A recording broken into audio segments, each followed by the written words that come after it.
Hello everyone, सो आप सभी का मेरे चैनल पे स्वागत है। तो आज हम नया चैप्टर करने वाला हैं जो है द साउंड ऑफ म्यूज़िक, जो आपका beehive का है। ओके, सो इसमें दो पार्ट्स हैं। एक पार्ट है Evelyn Glennie listen to sound without hearing, and जो सेकंड वाला है वो है the shehnai of Bismillah Khan.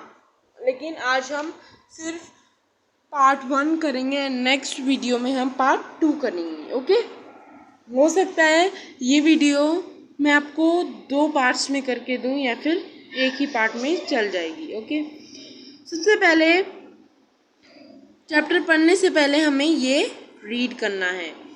So before you read, ये पॉइंट्स हमें पढ़ने हैं। God may have taken her hearing, but he has given her back something extraordinary. What we hear, she feels far more deeply than any of us.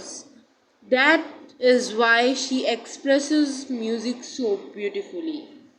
Okay, so this says that the God हमसे एक उस God ने उस लड़की से उसका सुनना छीन लिया था, लेकिन उसको उसके बदले में दूसरी चीज़ दी जिससे वो सुन सकती थी, उसको फील कर सकती थी बहुत अंदर तक ईज़ली, और जिस वजह से उसने बहुत अच्छे से म्यूज़िक को एक्सप्रेस किया ब्यूटीफुल वे में। ओके, तो इसका सेकंड पॉइंट है read the following account of a person who fought against a physical disability of and made her life a success story. हमें इस स्टोरी को केयरफुली पढ़ना है and I hope this story is very interesting. You just can't believe it. Okay, so our first paragraph: rush hours, crowds jostle for position on the underground train platform. A slight girl, looking younger than her 17 years, was nervous yet excited as she felt the vibrations of the approaching train. It was her first day at prestigious Royal Academy of Music in London, and doubting enough for any teenager fresh from a Scottish farm. But this aspiring music faced a bigger challenge than most. She was proudly deaf. Means बहुत भागा दौड़ी के घंटे चल रहे थे। Platform underground train platform का इधर उधर जाना हो रहा था। एक पतली सी अच्छी सी गर्ल जो बहुत यंग थी and she is 17 years old. Okay, वो थोड़ी सी नर्वस भी थी और थोड़ी सी एक्साइटेड भी थी, and she is feeling the vibrations of approaching the train. She can hear the vibration of the train. Feel the vibration of the train. It was her first day. उसका first day था prestigious royal academy of music में जो London में है, and वो teenager fresh नई teenager ही थी and स्कॉनिच farm से आई थी। बट म्यूज़िक उसको एक्सपायर करता था बिगर से बिगर चैलेंज के लिए ज़्यादातर। So and she was profoundly deaf. अब यहाँ पे आप देख रहे हो जोस्टिल का मीनिंग मतलब पुश रफली, ज़्यादा तेज़ धक्का देना। स्लाइड का मतलब है इधर स्मॉल एंड थिन। ओके, छोटी थी हाइट में, पतली सी थी। डाउटिंग का मतलब है प्रिटेंडिंग, थोड़ी सी डरी हुई। Aspiring music, a person who wants to be a musician, जिसको म्यूजिकन बनना था। ओके, वो ऐसा सपना लेकर आई थी रॉयल अकेडमी ऑफ म्यूज़िक में जो लंदन में है। ओके, सो वो profoundly deaf थी. Deaf means पूरी बहरी थी वो, बहरी. Okay. Next, second paragraph. Evelyn Glennie's loss of hearing had been gradual. Her mother remembers noticing something was wrong when the 8 years old Evelyn was waiting to play the piano. They called her name and she did not move. I suddenly realized she had not heard, says Isabel Glennie. For quite a while, Evelyn managed to conceal her growing deafness from friends and teachers. But by the time she was 11, her marks had deteriorated and her headmistress encouraged her parents to take her to a specialist. It was then discovered that her hearing was severely impaired as a result of gradual nerve damage.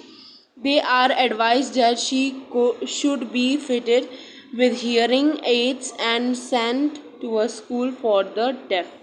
Everything suddenly looked black, says Evelyn. Means this paragraph says that Evelyn Glennie अब अपनी सुनने की ताकत खो चुकी थी.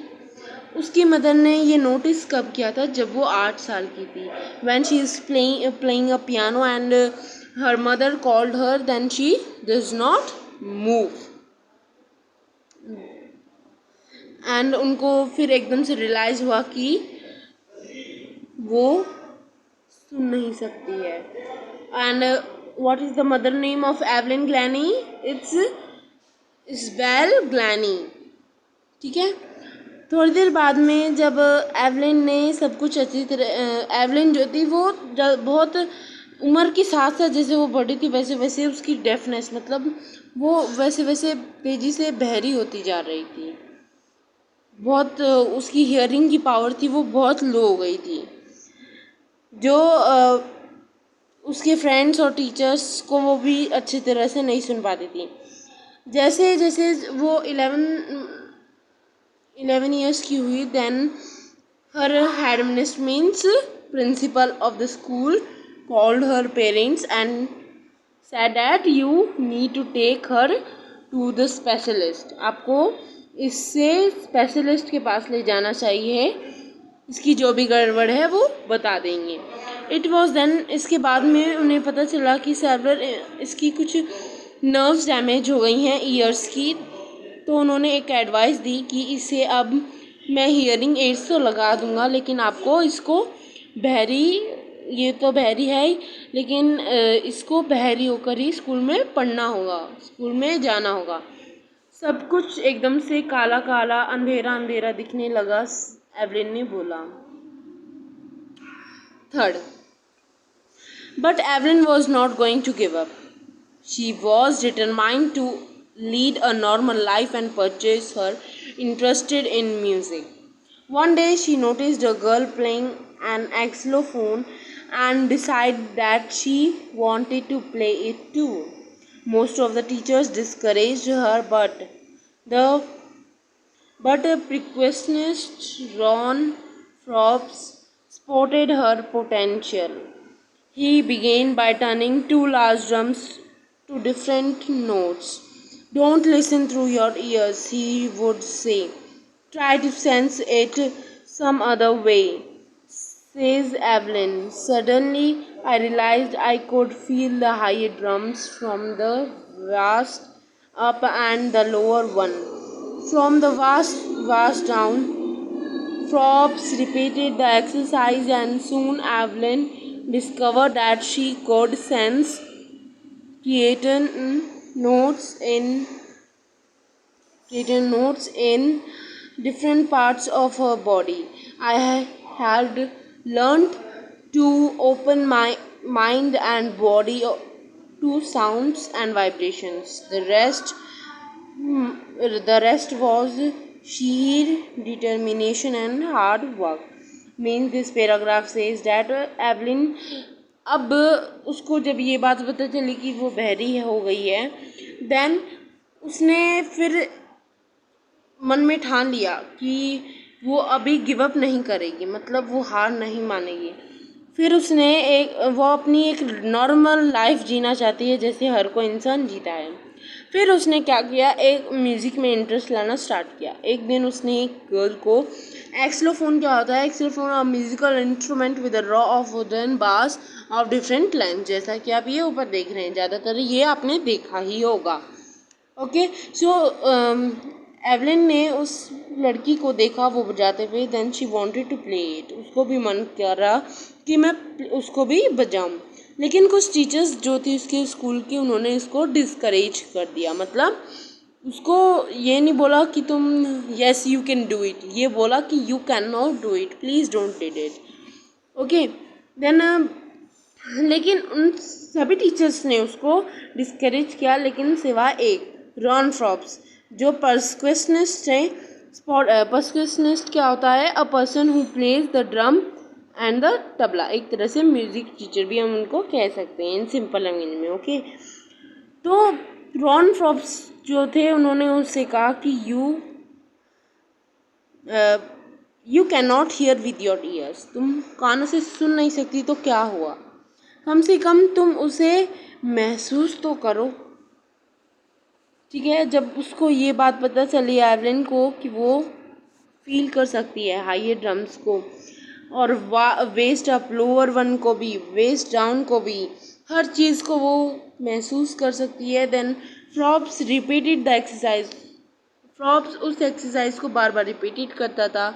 सून Evelyn discovered that she could sense creation note, अब जल्दी ही एवलिन ने डिस्कवर्ड किया कि वो बिना सुने ही सेंस से, दिमाग से नोट्स बना सकती है different parts of the bodies के, अलग अलग कौन सी बॉडी कहाँ पे लगेगी, कौन सी बॉडी कहाँ पे, मीन्स कौन सी चीज़, अगर तबला बजाना है, तबला बजाने के लिए हमें हाथ की पोजीशन चेक करनी पड़ेंगी, तो she can easily learn that. Okay, now I had not learned to open my mind and body. I had learned, मैंने सीखा है अपने दिमाग को और बॉडी को साउंड्स एंड वाइब्रेशन से खुल के। The rest was sheer determined and hard work, और बाकी सब मेरा हार्ड वर्क है। Okay, now fourth paragraph, she never looked back, उसने कभी भी पीछे मुड़ के देखा नहीं। She toured the United Kingdom with a yacht, oyster, and by the time she was 16, she had decided to make music her life. She ordained from the Royal Academy of Music and scored one of the highest marks in the history of the Academy. She gradually moved from orchestral's work to soul performance at the end of her 3 years course. She had captured most of the top award, means उसने कभी पीछे दोबारा मुड़ के नहीं देखा, और उसने यूनाइटेड किंगडम में भी बहुत अच्छा गाया। जब वो 16 साल की थी, देन उसने डिसाइड किया कि अब से उसकी जो म्यूज़िक है वही उसकी ज़िंदगी है, उसी से वो पैसे कमाएगी, उसी से खाएगी, सब कुछ उसी से ही करेगी। देन वो रॉयल अकेडमी में उसने हाई स्कोर किए थे, जिससे उसका नाम हिस्ट्री में भी आ गया। देन वो ऑस्ट्रेल्स में भी जाती थी, मतलब सॉरी ऑडिशनल में भी जाती थी, जहाँ पे यहाँ पे देखो क्या लिखा हुआ है, इसको meaning gave a short performance so that the director could decide whether she was good enough. उससे हमें पता चल जाता है कि इसकी परफॉर्मेंस कैसी है, अच्छी है कि इतनी बहुत है या फिर बेकार है। ओके, देन जब लास्ट में 3 इयर्स का उसने कोर्स कंप्लीट कर लिया, उसके बाद में उसने टॉप अवार्ड जीता। Okay, now fifth, And for all this, Evelyn would not accept any hint of heroic advisement. If you work hard and know where you are going, you will get there. And she got right to the top. The world's most sought after multiplicationist with a mastery of some thousands instruments and dedicated international schedule. Means ये सब करने के बाद में Evelyn ने और भी ज़्यादातर हिंट्स कैप्चर किए थे जो भी थे हीरोइक एडवाइसमेंट में. Okay, if you work hard, अगर आप मेहनत करोगे, you know where you are going, अगर आप मेहनत करोगे तो आपको पता होगा कि आप कहाँ जा रहे हो, वो ही आपको उधर ले जाएगा. And she got right top. और अब देखो उसने इस बात को फॉलो करके कितना बड़ा टॉप किया है वर्ल्ड में. मास्टरी का सम थाउजेंड इनफो कुछ आधे से ज़्यादा thousand instruments and hectic international schedules, उसने कितना कुछ किया होगा. Did you imagine that? Super. Okay, now let's sixth. It is interguning means fascinating or curious. Curious means गुस्सा, या सॉरी गुस्सा नहीं, curious means proudly feel करना. Okay, so it is the intriguing to watch Evelyn function so effortlessly without hearing. In our 2 hours discussion, she never missed a word. Man with busy beds give me trouble, she laughed. Means यहाँ तक वो कह रही है कि it is the, ये बहुत curious बात है कि एवलिन ने अपने फंक्शन को, वो बहुत अजीब बात है, उसके लिए बहुत बुरा था ये बात कि वो अपने फंक्शन को खुद भी नहीं सुन पा रही थी.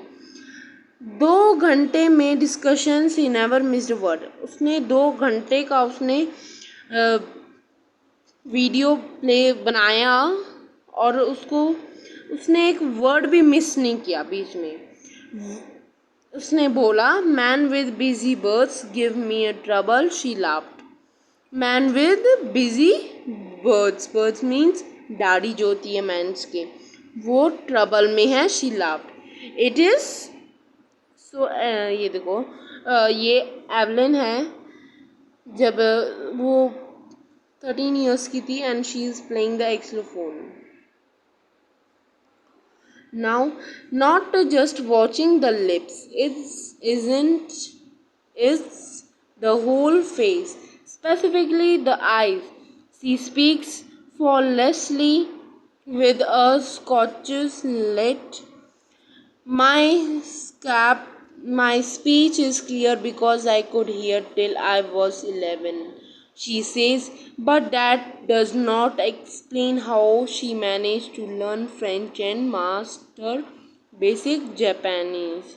Means forbearance means without a fault or a mistake. बिना किसी मिस्टेक के, बिना किसी फॉल्ट के वो बोलती गई. उसने अपनी स्पीच जो है वो क्लियरली बताई. एंड उसने ये बात भी बताई कि जब वो 11 साल की थी तो उसने अपनी हियरिंग पावर लॉस कर दी थी. And she did not explain that how she managed. और वो ये बातों में भी नहीं बता सकती थी कि उसने कैसे फ्रेंच और जापानीज़ को पढ़ा. Next 7th. As for music, she explains its pores in through every part of my body. It tingles in the skin, my cheekbones, and even in my hair. When she plays the xylophone, she can sense the sound passing up the sticks into her fingertips by leaning against the drum. She can feel the resonance flowing into her body. On a wooden platform, she removed her shoes so that the vibration passes through her bare feet and up her legs. Means as a music उसने बताया कि it's pure through every part of my body. ये सब जो चमत्कार हुआ है ये सब मेरी बॉडी की वजह से हुआ है, क्योंकि मेरी जो पतली सी स्किन है और उसके बीच में जो बोन्स होती हैं और इवन मेरे बालों से भी मुझे पता चल जाता है कि मैं आराम से वाइब्रेशन फील कर सकती हूँ. ओके. ड्रम जैसा मैंने जब मैं छोटी थी तो उस टाइम मैंने ड्रम्स बजाए थे. So that's why I can feel the music easily and flowing. मेरे हाथों में, मेरी बॉडी में जो साउंड फ्लो हो रही है, वाइब्रेशन फ्लो हो रहा है, that is very helpful for me.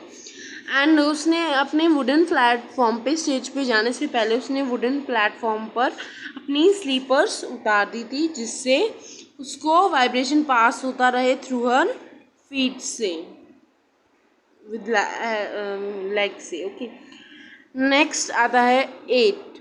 Not surprisingly Evelyn delights her audience. In 1991, she was presented with the Royal Philharmonic Society's Persecutionist Society of the Year Award, says master percussionist James Ballett's. God may have taken her hearing, but he has given her back something extraordinary. What we hear, she feels far more deeply than any of us. That is why she expresses music so beautifully. ज़्यादा सरप्राइजली बात उसने नहीं बताई, उसके लिए सरप्राइजली बात नहीं थी लेकिन ऑडियंस के लिए थी. उसने बताया कि मैं जब 1991 के ज़माने में थी तो शी वॉज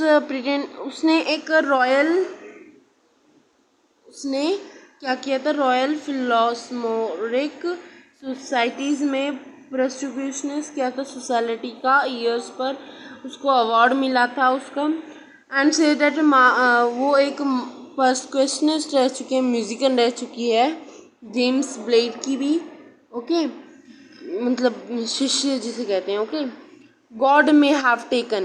फिर उन्होंने ये बात बोली कि गॉड ने, भगवान ने चाहे इसकी सुनने की ताकत ले ली हो, लेकिन इसने कभी भी पीछे मुड़ के नहीं देखा. और भगवान ने उसको एक अलग सी चीज़ और दे दी जिससे वो सुन सकती है, साउंड को फील कर सकती है डीपली, एंड जो हम में से कोई नहीं कर सकता. That is why she expresses music so beautifully. जिस वजह से वो अपना म्यूज़िक ब्यूटीफुली एक्सप्रेस करती है. Now 9th paragraph after this, your 10th paragraph is last, and then we were doing the question answers. Okay. Evelyn confessed that she is something of a workaholic. I have just got to work, often harder than classical musicians, but the rewards are enormous. Apart from the regular concerts, Evelyn also gives free concerts in Paris and hospitals. She also gives high opportunity to classes for young musicians. Originally of the Beethoven Fund for Deaf Children, says she is shining inspiration for deaf children. They see that there is now ever day that they cannot go. Means इसमें Evelyn जो है वो अपना confession देती है कि is something of worker. उसके अंदर कुछ ऐसी बात तो है जो वो वर्कर हॉलिक है। I have just go to work. मुझे मेरे काम से मतलब है, मैं अपना काम हार्डर करती हूँ, मतलब बहुत अच्छी तरीके से करती हूँ। ओके, सो सी जस्ट उसको क्लासिकल म्यूज़िक बहुत अच्छे से आता था, उसको रिवॉर्ड्स भी मिले हैं, apart of the regular concerts भी वो करती थी, बहुत सारे परफॉर्मेंस किए हैं उसने, हॉस्पिटल्स में भी वो करती थी बच्चों के लिए। इवन उसकी even unoriginally of the Batmon Fund for Deaf Children। unoriginally एक डेफ चाइल्ड थी जिसे उससे इंस्पिरेशन मिल रही थी। एंड जो भी डेफ बच्चे थे जो बहरे थे वो सब इजली उसे इंस्पिरेशन ले रहे थे। And they said that she is a shining star for all of us. Next 10th paragraph, Evelyn Glennie has already, so next 10th paragraph हम करेंगे। Evelyn Glennie has already accomplished more than most people twice her age. She has brought precautions to the front of the osters and demonstrated that it can be very moving. She has given inspiration to those who are handicapped peoples who looked to her and say, if she can do it, I can. And not the least, she have given enormous pleasure to millions.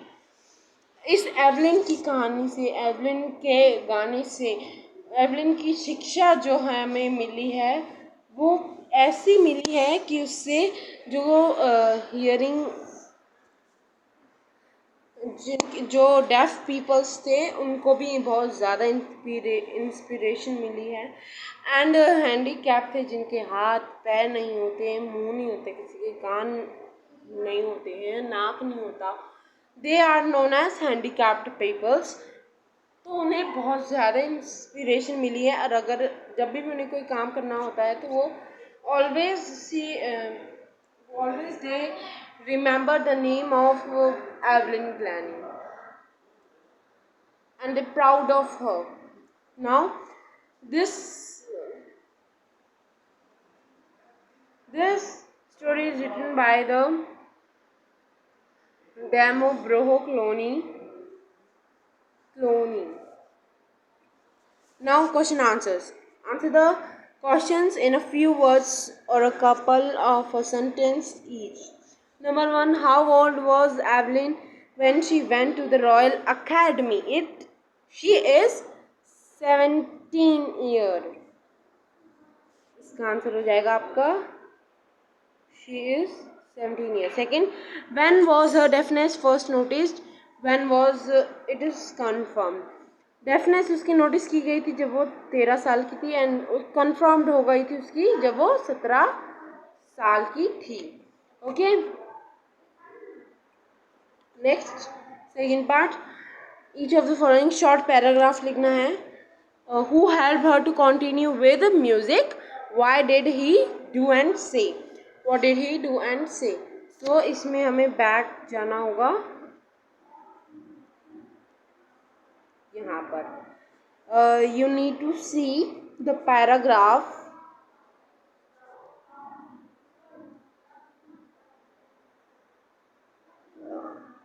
Third paragraph. But Evelyn was not going to give up, उसने give up नहीं किया था।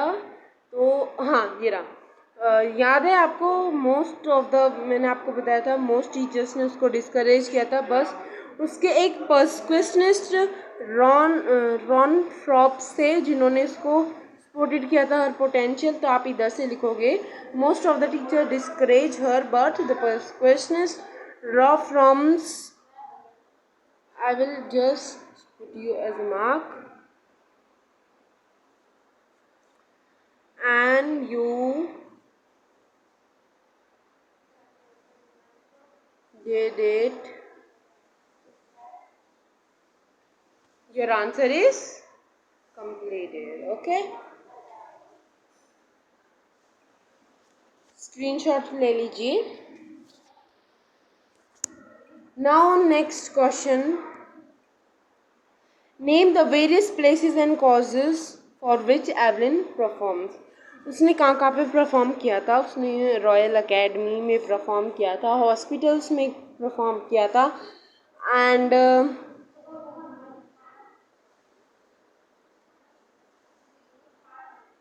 ये आपको मिलेगा, I think ये नीचे ही था, मैंने अभी अभी पढ़ा था ना.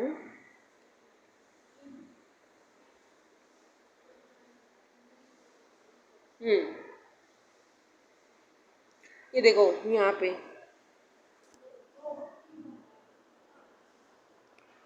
ये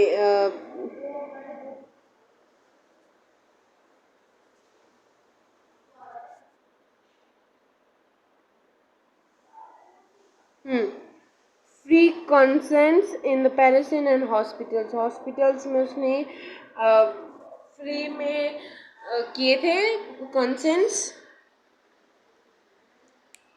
okay, so this is the answer number. Next answer, take a screenshot. Now next is, ये अब हमें पैराग्राफ लिखना है 100 to 150 वर्ड्स में.